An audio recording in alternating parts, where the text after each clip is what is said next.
Hello every one. നമ്മൾ ഇന്ന് discuss ചെയ്യാൻ പോകുന്നത് കോമ്പിനേഷണൽ ലോജിക് സർക്യൂട്ടും സീക്വൻഷ്യൽ ലോജിക് സർക്യൂട്ടും തമ്മിലുള്ള ഡിഫറൻസസ് എന്തൊക്കെയാണെന്നുള്ളതാണ്. നമ്മൾ കഴിഞ്ഞ ക്ലാസ്സിൽ കോമ്പിനേഷണൽ ലോജിക് സർക്യൂട്ട് ഡീറ്റെയിൽഡ് ആയിട്ട് ഡിസ്കസ് ചെയ്തിരുന്നു. കാരണം നമ്മളുടെ ഈ കമ്പ്യൂട്ടർ ഫണ്ടമെൻറ്റൽസിനകത്തുള്ള ഈ ഒരു 4th മൊഡ്യൂളിൽ കോമ്പിനേഷണൽ ലോജിക് സർക്യൂട്ട്സ് ആണ് നമുക്ക് പഠിക്കാനുള്ളത്. പക്ഷേ കോമ്പിനേഷണൽ ലോജിക് സർക്യൂട്ട് പറയുമ്പോൾ നമുക്ക് മസ്റ്റായിട്ടും ഒന്ന് എക്സ്പ്ലെയിൻ ചെയ്യേണ്ട കേസാണ് ഈ സീക്വൻഷ്യൽ ലോജിക് സർക്യൂട്ട് എന്നുള്ളത്. അതുകൊണ്ടാണ് കഴിഞ്ഞ ക്ലാസ്സിൽ നമ്മൾ introduction to combination logic circuit എടുത്തതിന് ശേഷം തന്നെ നമ്മൾ ആദ്യം ആഡേഴ്സിലേക്കും മൾട്ടിപ്ലക്സേഴ്സിലേക്കൊന്നും പോകാതെ സീക്വൻഷ്യൽ ആയിട്ടുള്ള ഒരു കമ്പാരിസണിലേക്ക് വന്നത്. കാരണം അത്രയും അത് തമ്മിൽ കമ്പയർ ചെയ്യേണ്ടതുണ്ട്. കാരണം ആ ഒരു ഡിഫറൻസ് അറിഞ്ഞാൽ നമുക്ക് എങ്ങനെയാണ് ഇതിൻ്റെ ഫങ്ഷനിങ് ഒക്കെ മനസ്സിലാവുകയുള്ളൂ. അപ്പോൾ നമുക്ക് നോക്കാം എന്താണ് ഈ കോമ്പിനേഷണൽ ലോജിക് സർക്യൂട്ടും സീക്വൻഷ്യൽ ലോജിക് സർക്യൂട്ടും തമ്മിലുള്ള ഡിഫറൻസ് എന്നുള്ളത്. വ്യക്തമായിട്ട് മനസ്സിലായില്ലെങ്കിൽ കൺഫ്യൂഷൻ ഉണ്ടാവാൻ ചാൻസ് ഉള്ള ഒരു ഏരിയയാണ്. അപ്പോൾ നന്നായിട്ട് ശ്രദ്ധിക്കണം. ഒന്നാമത്തെ കാര്യം, ഈ logic circuits, combination logic circuit ആവട്ടെ സീക്വൻഷ്യൽ ലോജിക് സർക്യൂട്ട് ആവട്ടെ, അതിൻ്റെയൊക്കെ പ്രത്യേകത എന്ന് പറഞ്ഞു കഴിഞ്ഞാൽ നമ്മൾ കഴിഞ്ഞ ക്ലാസ്സിൽ പറഞ്ഞ പോലെ നമുക്ക് ഈ ലോജിക് ഗേറ്റുകളുടെ ഒരു കോമ്പിനേഷൻസ് യൂസ് ചെയ്തുകൊണ്ടാണ് നമ്മൾ ഇത്തരം സർക്യൂട്ടുകളൊക്കെ ഉണ്ടാക്കുന്നത്. അപ്പോൾ ബേസിക് ആയിട്ടുള്ള ലോജിക് ഗേറ്റുകളാണ് ഇതിൻ്റെയൊക്കെ എന്താ പറയുക ഫണ്ടമെൻ്റൽ ബേസിക് ബ്ലോക്സ് എന്ന് പറയുന്നത്. ഇപ്പോൾ നമ്മുടെ ആൻഡ്, ഓർ, നോട്ട് പോലെയുള്ള ബേസിക് ഗേറ്റുകളുണ്ട്. പിന്നെ നമ്മളുടെ നോറ്, നാൻഡ് പോലെയുള്ള യൂണിവേഴ്സൽ ഗേറ്റുകളുണ്ട്. പിന്നെ X or, X N or പോലെയുള്ള സ്പെഷ്യൽ ഗേറ്റുകളൊക്കെ ഇതിൻ്റെ ബേസിക് ബിൽഡിംഗ് ബ്ലോക്കുകളാണ്. അപ്പോൾ ഓരോ പർപ്പസിനനുസരിച്ചിട്ടാണ് ഡെവലപ്പ് ചെയ്ത് കൊണ്ടുവരിക. അപ്പോൾ ഓരോന്നും നമ്മൾ ഡീറ്റെയിൽഡ് ആയിട്ട് സെപ്പറേറ്റ് വീഡിയോസ് തന്നെ ചെയ്തിട്ടുണ്ട്. എല്ലാവരും പോയിട്ട് വാച്ച് ചെയ്യുക. ഇനി നമ്മളുടെ ഈ ഒരു കമ്പാരിസണിലേക്ക് വരുമ്പോൾ നമ്മൾ ഇൻട്രൊഡക്ഷനിൽ പറഞ്ഞ പോലെ കോമ്പിനേഷണൽ ലോജിക് സർക്യൂട്ടിൻ്റെ ഏറ്റവും വലിയൊരു പ്രത്യേകത എന്താണെന്ന് വെച്ചാൽ അത് ഇൻസ്റ്റൻറ്റേനിയസ് ആയിട്ട് പെർഫോം ചെയ്യുന്ന അല്ലെങ്കിൽ ഫങ്ഷൻ ചെയ്യുന്ന ഒരു സർക്യൂട്ടാണ്. അതായത് ഇപ്പോൾ കറൻ്റ്ലി നമ്മൾ എന്താണ് ഇൻപുട്ട് കൊടുത്തത് അതിനെ മാത്രം ഡിപ്പെൻഡ് ചെയ്തിട്ടാണ് നമുക്ക് ഔട്ട്പുട്ട് ഗെറ്റ് ചെയ്യുക. എന്നാൽ സീക്വൻഷ്യൽ ലോജിക് സർക്യൂട്ടിലേക്ക് വരുമ്പോൾ അതിനകത്ത് മെമ്മറി ഉണ്ട്, അല്ലെങ്കിൽ പ്രീവിയസ് ആയിട്ടുള്ള ഡാറ്റ അല്ലെങ്കിൽ പാസ്റ്റ് സ്റ്റേറ്റ് എന്നൊക്കെ നമുക്ക് പറയാം. അത് സേവ് ചെയ്ത് വെക്കുന്ന ഒരു മെമ്മറി അതിനകത്തുണ്ട്. അത് യൂസ് ചെയ്തുകൊണ്ട് എന്ത് ചെയ്യും, ഈ പ്രീവിയസ് ആയിട്ടുള്ള ഇൻപുട്ടുകൾ അല്ലെങ്കിൽ ഔട്ട്പുട്ടുകളെയൊക്കെ ഡിപ്പെൻഡ് ചെയ്തുകൊണ്ടാണ് ഔട്ട്പുട്ട് കിട്ടുക. മനസ്സിലായോ? ഫസ്റ്റ് പോയിന്റ് എന്ന് വെച്ചാൽ കോമ്പിനേഷൻ ലോജിക് സർക്യൂട്ടിൽ ഇൻസ്റ്റൻറ്റേനിയസ് ആണ്. നമ്മൾ എന്താണ് ഇൻപുട്ട് കൊടുക്കുന്നത് അതിനനുസരിച്ചുള്ള ഔട്ട്പുട്ടാണ് കിട്ടുക. അല്ലാതെ മെമ്മറിയോ അതിനകത്ത് സ്റ്റോറിങ്ങോ ഒന്നും നടക്കുന്നില്ല. ജസ്റ്റ് കൊടുക്കുന്ന ഇൻപുട്ടിനനുസരിച്ചുള്ള ഒരു ഔട്ട്പുട്ട് കിട്ടും.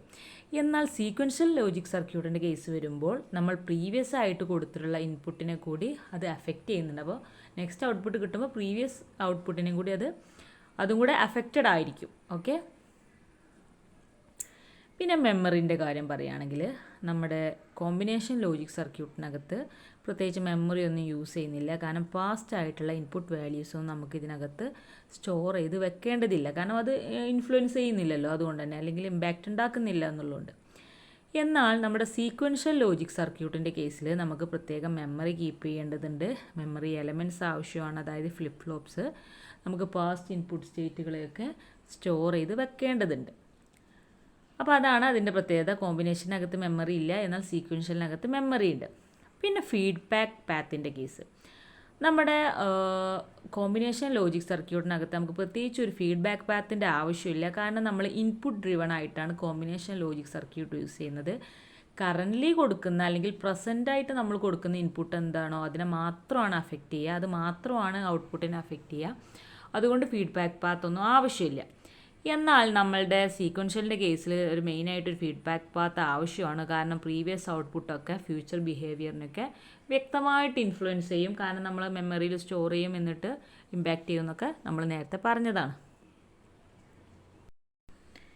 ഈ ഫങ്ഷനാലിറ്റിയിലേക്ക് പോകുമ്പോൾ നമ്മുടെ കോമ്പിനേഷൻ ലോജിക് സർക്യൂട്ടിനകത്ത് ലോജിക്കൽ ഓപ്പറേഷൻസ് എല്ലാം പെർഫോം ചെയ്യും. അഡീഷൻ പോസിബിളാണ്, സബ്ട്രാക്ഷൻ പോസിബിളാണ്, എൻകോഡിങ്, ഡീകോഡിങ്, മൾട്ടിപ്ലക്സിങ്, ഡീമൾട്ടിപ്ലക്സിങ് ഒക്കെ കോമ്പിനേഷൻ ലോജിക് സർക്യൂട്ടിനകത്ത് പോസിബിളാണ്. നമ്മൾ ഓരോന്നും ഡീറ്റെയിൽ ആയിട്ട് തന്നെ പഠിക്കുന്നുണ്ട് കേട്ടോ. ആഡറും സബ്ട്രാക്ടറും എൻകോഡറും ഡീകോഡറും മൾട്ടിപ്ലക്സറും ഡീമൾട്ടിപ്ലക്സറും ഒക്കെ നമുക്ക് പഠിക്കാനുണ്ട്. എന്നാൽ നമ്മുടെ സീക്വൻഷ്യൽ ലോജിക് സർക്യൂട്ടിൻ്റെ കേസ് വരുമ്പോൾ അതിൻ്റെ ഫങ്ഷനാലിറ്റി എങ്ങനെയാണ് വരുന്നത്, സ്റ്റോറേജും കൗണ്ടിങ്ങും സീക്വൻഷ്യൽ ജനറേഷനൊക്കെ ആവശ്യമുള്ള ടൈപ്പുള്ള ആപ്ലിക്കേഷൻസ്. ഇപ്പോൾ നമ്മൾ എക്സാമ്പിളായിട്ട് flip flops, registers, counters, shift രജിസ്റ്റേഴ്സൊക്കെ നമുക്ക് പഠിക്കാനുണ്ട്. അത് നമ്മൾ ഈ മൊഡ്യൂളിനകത്ത് പഠിക്കാനില്ല. നമ്മൾ ജസ്റ്റ് പറഞ്ഞു പോകുന്നത് മാത്രം. സീക്വൻഷ്യലാണ് എങ്കിൽ അതിനകത്തൊരു സീക്വൻസ് ജനറേഷനാണ് നടക്കുക. അപ്പോൾ നമ്മുടെ റിസൾട്ടുകളുടെ ഒരു സീക്വൻസ് ആയിട്ട് 1 by 1 ആയിട്ട് ഓരോ ടൈം ഇൻ്റർവെല്ലിനകത്ത് ഔട്ട്പുട്ട് കിട്ടുന്ന രീതിയിലൊക്കെ ആയിരിക്കും. അങ്ങനെയാകുമ്പോഴാണല്ലോ പ്രീവിയസ് ആയിട്ടുള്ള വാല്യൂവിനൊക്കെ ഇമ്പാക്റ്റ് വരുന്നത്. അതുപോലെ തന്നെ കൗണ്ടിങ് ഉണ്ടായിരിക്കും. അതുപോലെ തന്നെ സ്റ്റോറേജ്, ഇങ്ങനെ ഓരോ ടൈമിലുള്ള വാല്യൂസും സ്റ്റോർ ചെയ്താലേ നെക്സ്റ്റിലേക്ക് ഇമ്പാക്റ്റ് ആയിട്ട് കൊടുക്കാൻ കഴിയുള്ളൂ. അപ്പോൾ അങ്ങനത്തെ ആപ്ലിക്കേഷൻസിലാണ് സീക്വൻഷ്യൽ ലോജിക് സർക്യൂട്ട് യൂസ് ചെയ്യുന്നത്. ഇനി എക്സാമ്പിളിലേക്ക് വരികയാണെങ്കിൽ കോമ്പിനേഷണൽ ലോജിക് സർക്യൂട്ടിൻ്റെ എക്സാമ്പിളാണ് adder, multiplexer, encoder, decoder, demultiplexer, subtractor എന്നൊക്കെ പറഞ്ഞിട്ടുള്ള ഒരുപാട് ടൈപ്പുകളുണ്ട്. അതിൻ്റെയൊക്കെ പ്രത്യേകത എന്താണോ ഇൻപുട്ട് കൊടുക്കുന്നത് അതിനനുസരിച്ചുള്ള ഔട്ട്പുട്ട് ഗെറ്റ് ചെയ്യും എന്നുള്ളതാണ്. എന്നാൽ സീക്വൻഷ്യൽ ലോജിക് സർക്യൂട്ടിൻ്റെ എക്സാമ്പിളാണ് flip flops, registers, counters, shift registers എന്നൊക്കെ പറഞ്ഞ ഒരുപാട് എക്സാമ്പിളുകളുണ്ട്. ഇത്തരം എക്സാമ്പിൾസുകളുടെയൊക്കെ ഒരു പ്രത്യേകത എന്ന് വെച്ച് കഴിഞ്ഞാൽ അതിനകത്തൊക്കെ പ്രീവിയസ് വാല്യൂ നമ്മൾ കൗണ്ട് ചെയ്യും. മാത്രമല്ല സീക്വൻസ് ആയിട്ടുള്ള റിസൾട്ടുകൾ ജനറേറ്റ് ചെയ്യും. ടൈം ഇൻ്റർവെല്ലുകളിലുള്ള റിസൾട്ടുകൾ ടേക്ക് ചെയ്യും. അതുപോലെ തന്നെ കൗണ്ട് ചെയ്യാനുള്ള കേസുകളുണ്ട്. അങ്ങനെ ഓരോ ടൈപ്പുകളുണ്ട്. അതിനനുസരിച്ചാണ് സീക്വൻഷ്യൽ ലോജിക് സർക്യൂട്ട്സ് ഡെവലപ്പ് ചെയ്യുന്നത്. പക്ഷേ നമുക്ക് ഈ മൊഡ്യൂളിനകത്ത് പഠിക്കാനില്ല കേട്ടോ. നമ്മൾ ജസ്റ്റ് ഇങ്ങനെ ഇതായിട്ട് കമ്പയർ ചെയ്യുമ്പോൾ മാത്രം പറഞ്ഞു പോവാണ്.